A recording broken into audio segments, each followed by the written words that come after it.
And then you just go back to the Zoom session.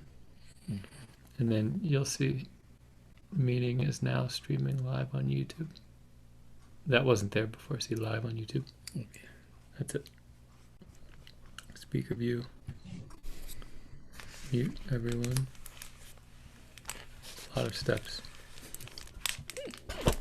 So it's a whole production. And then you can back up. Yeah.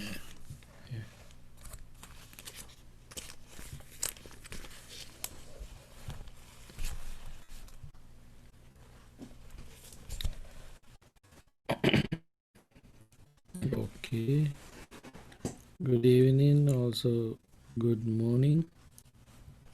Now we're ready to start our evening session. You all can join with us to chant Loving Friendliness Discourse. May all beings be happy and secure. May all beings have happy minds. Whatever living beings there may be, without exception, weak or strong, long or large, medium or short, subtle or gross, visible or invisible, living near or far, born or coming to birth, may all beings have happy minds. Let no one deceive another, nor despise anyone anywhere, neither from anger nor ill will should anyone wish harm to another. As a mother would risk all life to protect her only child, even so towards all living beings one should cultivate a boundless heart. One should cultivate for all the world a heart of boundless loving friendliness, above, below, and all around, unobstructed, without hatred or resentment. Whether standing, walking, or sitting, lying down, or when awake, one should develop this mindfulness. This is called divinely dwelling here. Not falling into erroneous views, but virtuous and endowed with vision. Removing desire for sensual pleasures, one comes never again to birth in the womb. Sadhu, sadhu, sadhu.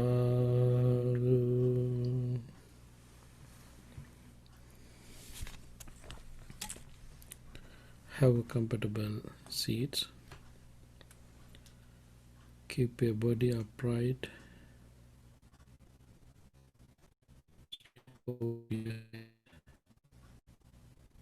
Palms are together, right up on left. Take a deep and long breath and let it go slowly. Again, take a deep and long breath and let it go slowly.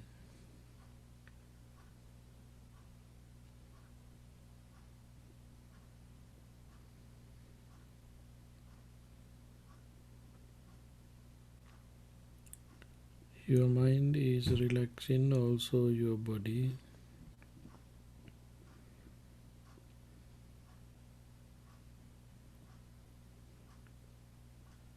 Pay full attention to your mind. It has so many memories and future plans, pictures, ideas, thoughts, sounds, perceptions. This is your meditation time, so get rid of all these pictures, memories, future plans, sounds from your mind.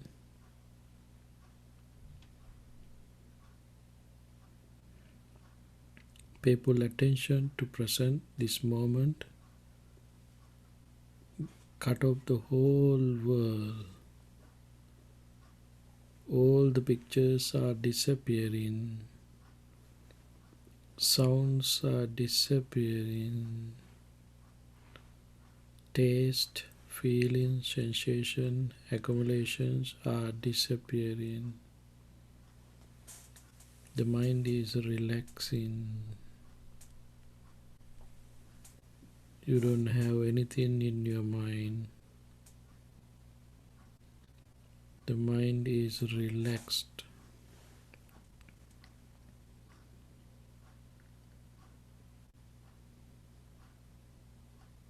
This is not the time to pay attention, past experiences, or future plans.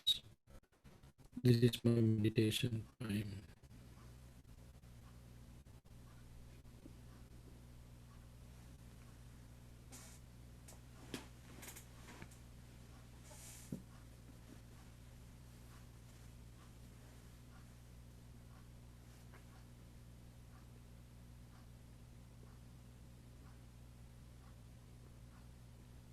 Let us practice metta meditation.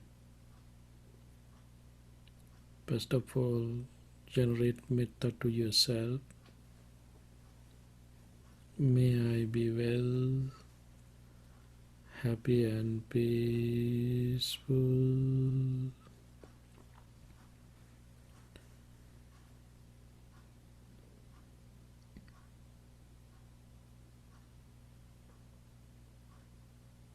You feel wellness, happiness, sorrowlessness and painlessness. Scan in your whole body, generate more and more metta to yourself.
Let us share this metta with others as I am. My family members, friends, relatives, and neighbors be well, happy, and peaceful.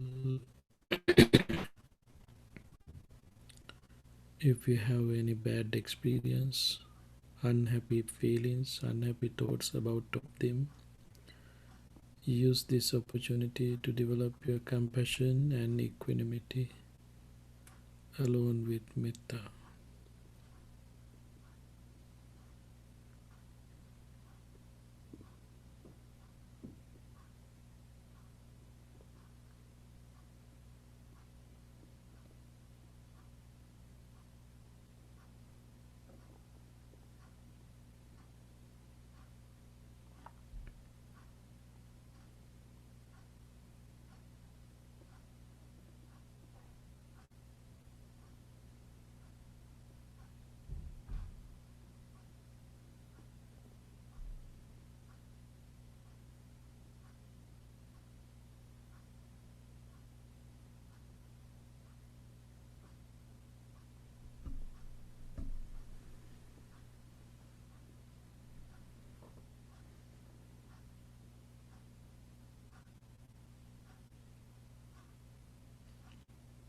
Let us extend all living beings in this country. May they be well, happy, and peaceful.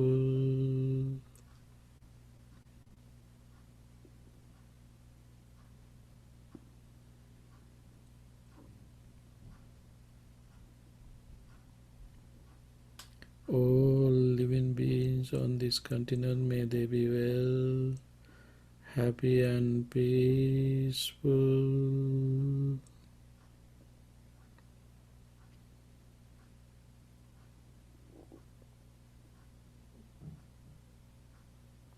All living beings on earth, may they be well, happy, and peaceful.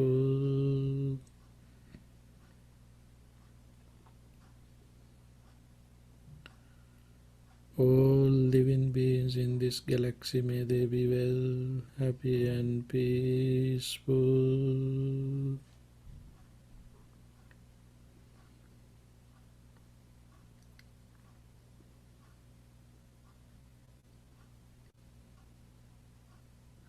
At the end, breaking all the boundaries and limits, just practice metta to the universe.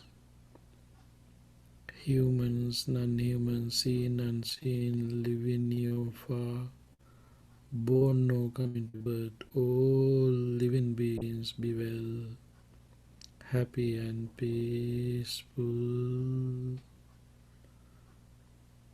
All living beings be well, happy and peaceful.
Being in this metta upliftment, let us practice so breathing meditation.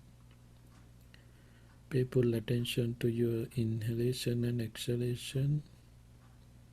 Breathe in, breathe out. When you are breathe in and out, you can see where air is touching. You can see complete the process of inhalation and exhalation. Breathe in, breathe out. Keep your mind end of your nostril and watch your natural inhalation and exhalation. Breathe in, breathe out. The mind is used as a gatekeeper to watch your natural inhalation and exhalation. Pay full attention develop your awareness of your breath. Then you can see the nature of your breath. Sometimes it's take a short breath, it's take a long breath, same as exhalation. Be aware whether it is a short breath or a long breath. When you are taking a long breath, understand as a long breath. When you are taking a short breath, understand as a short breath. When you are exhaling a short breath, understand as a short breath. When you exhale in a long breath, understand as a long breath. Breathe in, breathe out. Developing your mindfulness, you can see, you can understand how important your breath is. All this life is depending on the breath, inhalation and exhalation. It is impossible to live without inhaling and exhaling. Whenever you stop inhalation and exhalation, that would be the last moment of this life. The breath is very important, but even though breath is not me, the breath is not mine, the breath is not myself. The breath is a process. Absolutely, there is nothing such a thing to take as a breath. It is a process, rising and falling. The breath is impermanent. You can see that impermanence through your breath. Rising, falling, breathe in, breathe out. Painful attention to your inhalation and exhalation. See impermanence of your breath.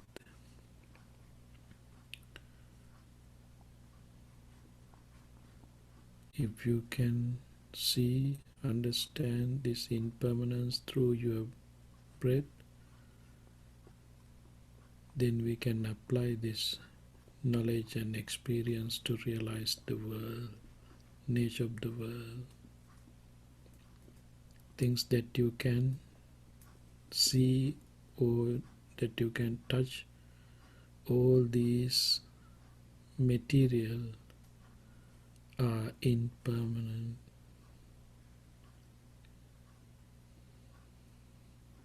Same as your breath. Take your time and practice mindfulness of breathing meditation. Painful attention to your inhalation and exhalation.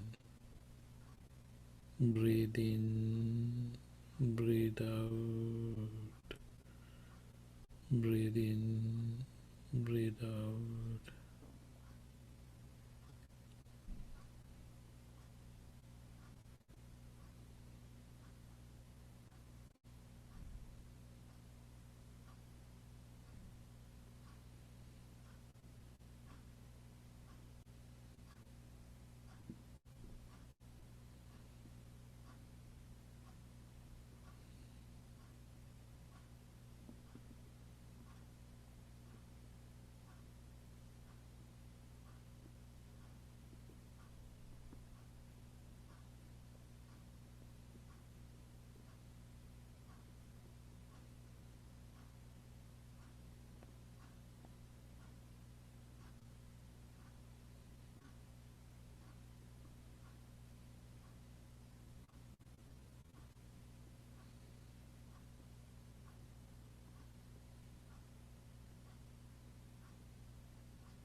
Dukkhapattaca nidukkha bhayapattaca nibbaya sokapattaca nisoka hontu sabbe pipanino. May the suffering be free from suffering. May the fear-struck be free from fear. May the grieving be free from grief. So too may all beings be. Sadhu, sadhu, sadhu. Thank you. Let us start our Dhammapada Stanza Dhamma sermon. Today we're going to start Bala Vagga. First stanza of Bala Vagga. In Dhammapada, this should be the stanza number 60. First of Bala Vagga. Diga jaga rato ratti digam santassa yojanam digo balanam sansaro saddhammang avijanato. This stanza is giving a wonderful message for our life. Previous Dhammapada Vagga, Puppa Vagga, we learn about qualities, positive qualities that we should develop. And previously we learned about the mind. Particularly in this Vagga, we're going to learn about the foolishness. As we know, who are not attaining enlightenment, all of us are foolish people. We have foolishness with us. Crazy thoughts we have. And we have very blind thoughts with us. Maintaining all these thoughts, we are blocking ourselves, our own liberation. So, we should learn these qualities, the qualities of, not the qualities, the symbols about the nature of foolish person. Seeing these foolishness, try to eliminate, get rid of all these foolishness from our life. That is the purpose of learning this stanza. Diga jaga rato ratti. Ratti means night. Diga means long. The night is going to be long for whom? Jaga rato. Who is the person lying awake? Like a person feel himself the night is long. Digam santassa yojanam. Digam santassa yojanam. Exhausted one feel even a mile as very long. Digam santassa yojanam. Actually in here yojana mean yoduna, the Pali words, it means 3 miles. That 3 miles or 7 miles limits feel that person, oh, it is very long, something that he can't do. That much feelings that person have because he already exhausted. Digo balanam sansaro. This is the important passage for us. Digo balanam sansaro. Balanam. Who don't know the Four Noble Truth? Foolish people. Who don't develop thinking ability, mindfulness, concentration, and all these qualities who don't develop. wisdom. For them, samsara, the birth and death circle is very long for them. Saddhammang avijanato. Why? They don't know the Dhamma. Dhamma means in here not just the things delivered by the Buddha. Dhamma means natural phenomenon, the nature, universal law. What Buddha delivered as teachings of the Buddha, all the teachings belongs to the universal phenomena or universal truth. Four Noble Truth is something not beyond universal truth. It is universal truth, absolute truth. No one can reject, this Four Noble Truth is not absolute truth. No one can reject it. There is a word in Dhammapada, in another Vagga we will meet it, Nibbānam Paramang Sukham. The highest comfort that we can achieve is Nibbana. We are working for that. To achieve that. Sukha is comfort, happiness. We all are looking. We are working, looking for that happiness. We are doing things looking for that happiness, that comfort. In this very life, as a mundane person living in mundane life, we all are collecting things, we are doing things. For what? The final goal is to be happy. That is the main goal. Then Buddha said, Nibbānam Paraman Sukham. The goal that you have in this life, what are the things that you planning to accomplish, all these are temporary goals. You can accomplish, then you can be happy, but later on that happiness will disappear from you. You don't have that happy moment anymore. You can recall it, then you can just may be happy. Not sure it exactly. But attaining enlightenment, that happiness is the happiness, sustainable happiness, is never changing. That happiness is permanent. So, Nibbana is not something that belongs or just only belongs to Buddhist followers, Buddha's followers. No, it is for all living beings.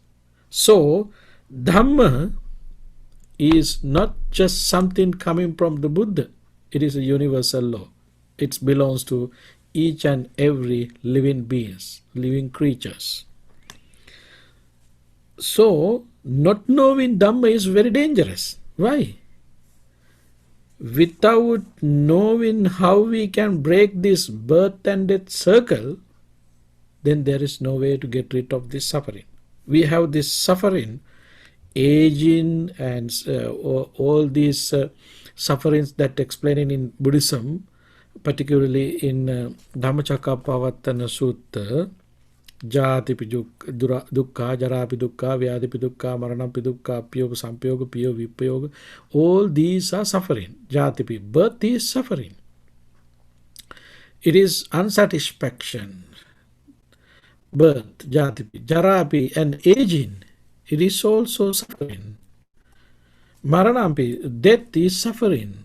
Apya sampayoga, you don't like to associate some friends, but you have to associate them. It is also suffering. Some friends you like to associate, but you don't have chance to associate them. It is also cause for suffering. All these are sufferings. Why we suffer all these things? Because we are in this birth and death circle. This is the samsara circle, sansaric circle. Being in this sansaric circle, no one can avoid these sufferings. Sufferings are with that sansaric journey. So, if you don't know the Dhamma, if you don't know the truth, universal truth, then you have to stay in this circle. It means never you have chance to get rid this suffering, because you don't know the Dhamma. Dhamma is the path to get rid of this sansaric suffering. Being a police person, you are connecting with sansaric journey, endless sansaric journey. You don't know when began this sansaric journey, when we can end this sansaric journey because of foolishness. So foolishness is very dangerous. Foolish person can't think deeply and widely. This is the main nature of that foolish person. That foolish person can't develop wisdom. This is the nature of the foolishness. So this foolishness is very dangerous. It is like the person who exhausted even 7 miles are very difficult task for that person to walk. Person who is lying awake, even single night is very difficult to spend that person. Same as the person who don't know the Dhamma, who don't know the truth, that person has so many trouble, difficulties in this sansaric journey. So, very important message. We are trying to get rid of our foolishness. We are trying to sharp our mind to think deeply and widely, to gain wisdom, to accomplish wisdom. This is our plan. This is our goal. Maintaining this goal, we are practicing Dhamma. The Buddha delivered this stanza with there was an incident with Pasenadi Kosala. One day, the king Pasenadi Kosala was traveling inside his country. He met a beautiful lady. He felt with love with that lady, but that lady married a man. Then this king had that thoughts, no, I wanted to have that lady. He addressed the ministers and everybody, and then sent a message, I need that lady. She should be mine. Then, but now she already married, therefore there is the king does not have authority to take her to him. So he made a plan to kill her husband. What was the plan? He ordered that her husband, to find red earth and flowers from Naga world, the world name Naga world. He sent that message to him, and then within 12 hours, he is supposed to give found it somewhere and give it to king. This is the order that made by the king. And somehow that person, with the help of his wife, he collected the things that he needed for his journey, his trip. He started trip early in the morning, because he is supposed to be at the kingdom and the palace before dark. So he went early in the morning from his place where he was dwelling to find this red earth and the lotus from Nagaval. Then when the time came, he was very tired and hungry. He had his lunch packet with him. He started to eat. Then he met another person who was traveling on the way. Then he invited to that person also join with him. They both sat and they had their lunch. After lunch, that person sat on the river bank or water tank bank, we call it water tank. And then after lunch, he threw leftover to the water to have to take as a food for fish. Then he made a wishes. The wishes was, I am so innocent, but the king made this order for me. then I'm going to find this red earth and lotus flowers from Naga world. Please, God, help me. Please help me. This is the uh, uh, uh, this is the stanza that he used and made. He was making that stanza words there. Somehow, with the help of unseen deities, he got that red earth and flowers. Now he was rushing to go back to the palace. Somehow, the king made an order to his securities to close his city before dark. It means little bit early than other days. They closed the city. Then that person, that innocent person, came with that red earth and the flowers to the palace, but he was not able to go inside the palace. He was shouting and making noises, trying to get into the palace, but he was not able to do that. Then at the end, he decided to go to Jetavana monastery where Buddha was dwelling. He went there. He slept somewhere in the temple. And that night, king was not able to sleep. He did not sleep whole night. He was lying awake. And then, lying on awake, then her wife Mallika was suggesting to the king, last whole night, not last whole night, even last few days you did not sleep well. You have some things in your mind, very unhappy things with you. So, why you are not going to the Buddha asking some help from him?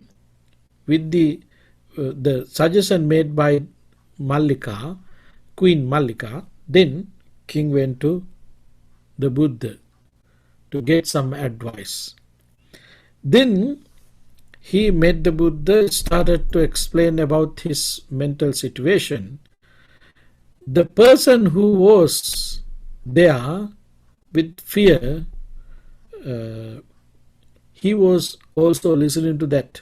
And then the king was telling to Buddha, Venerable Sir, last few days I did not sleep well. So I'm very tired because sleeplessness nights are very painful for me. He was very very weak because of these situations. And then, and same time, that person who was hiding there, he said, Venerable Sir, I am very tired because I had a long walk myself. Using these two opportunities, Buddha explained, not just only both of you, who don't know the Dhamma, that foolish person in danger because his samsaric journey is never ending because he don't know the Dhamma. This is the situation Buddha delivered this Dhammapada stanza to give some lessons that person and the king. So this is the background story, but in here very important thing is we do so many unnecessary things without managing our times and duties because of our foolishness.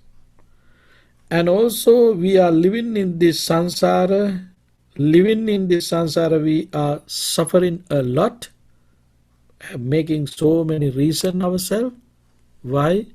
Because of our ignorance, foolishness. So, we should use this Dhamma for what? To get rid of our foolishness. Get rid of foolishness. Foolishness means not because you are not getting a college degree. Foolishness means you don't develop your ability to think deeply and widely. This is the foolishness. So use each and every opportunity to develop your thinking ability, to think deeply and widely. This is the way how we can develop our wisefulness. So, to develop your wisdom, you should have concentrated mind. If you don't have that concentrated mind, there is no way to develop your wisdom. So, to develop wisdom is goal for our life. As being born in this human world as a human beings, this is our responsibility. This is the main purpose of this life. So we should fulfill this main purpose. We should accomplish this main purpose. To accomplish that first thing, as a first step, we should develop our concentration. To develop concentration, there are 3 activities you should apply. Dana, Sila, Bhavana. You should practice generosity, you should observe precepts and practice, and you should meditate. These are the 3 activities that you should apply to develop your concentration. When you are practicing generosity, metta is increasing in your mind. Soft mind increase because you are attacking for greediness, anger, and hatred. This is the purpose of practicing generosity. Observing sila, observing precepts, you are developing, you are purifying your mind. You are eliminating doubt and fear from your mind. For what? Doubt and fear are dangerous for your concentration. If you are living with doubt and fear, there is no way to gain concentration. So, observing precepts, you have opportunity to reduce your doubt and fear. Then, as a result of that, you can develop your concentration.